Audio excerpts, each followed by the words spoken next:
కేంద్ర ఎన్నికల సంఘం విపక్షాలకు షాక్ ఇచ్చింది. మహారాష్ట్ర అసెంబ్లీ ఎన్నికలకు సంబంధించిన సీసీటీవీ ఫుటేజ్ను రిలీజ్ చేయాలని విపక్షాలు గత కొంతకాలంగా డిమాండ్ చేస్తున్నాయి. ఈ నేపథ్యంలోనే ఎలక్షన్ కమిషన్ కీలక ప్రకటన చేసింది. ఓటింగ్ కేంద్రాల వెబ్కాస్టింగ్కు సంబంధించిన సీసీ ఫుటేజ్లను బహిరంగ పరచలేమని తేల్చి చెప్పింది. అలాంటి వీడియో కంటెంట్ను షేర్ చేయడం వల్ల ఓటర్ల గోప్యతకు భంగం కలుగుతుందని పేర్కొంది. అంతేకాకుండా ప్రజాస్వామ్య ప్రక్రియకు సైతం ప్రమాదం వాటిల్లుతుందని తెలిపింది. సీసీ ఫుటేజ్ని విడుదల చేయాలనే డిమాండ్లు పారదర్శకతను ప్రోత్సహించేలా ఉన్నప్పటికీ అవి ప్రతికూలమైనవని, చట్టబద్ధంగా కుదరదని చెప్పుకొచ్చింది EC.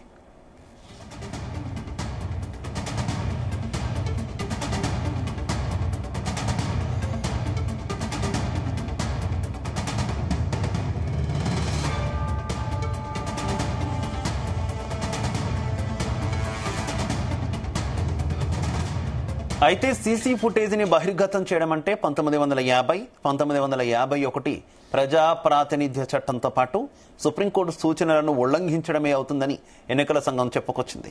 EC ప్రకటనపై Congress MP Rahul Gandhi తీవ్రంగా మండిపడ్డారు. సమాధానాలు చెప్పాల్సిన వాళ్లే ఆధారాలను ధ్వంసం చేస్తున్నారని ఆరోపించారు. ఎన్నికల్లో రిగ్గింగ్ ప్రజాస్వామ్యానికి ప్రమాదకరమని తెలిపామని, ఓటర్ల లిస్టు దానిని మిషన్ రీడబుల్ ఫార్మెట్లో అందించారన్నారు. సీసీ ఫుటేజ్ దాచడానికి చట్టంలో మార్పులు చేశారని విమర్శించారు. ఎన్నికల ఫోటోలు, వీడియోలు ఏడాది పాటు ఉంచే బదులు వాటిని కేవలం 45 రోజుల్లోనే తొలగిస్తారని తెలిపారు. దీని ద్వారా మ్యాచ్ ఫిక్సింగ్ అయినట్టు క్లియర్గా తెలుస్తుందని విమర్శలు గుప్పించారు.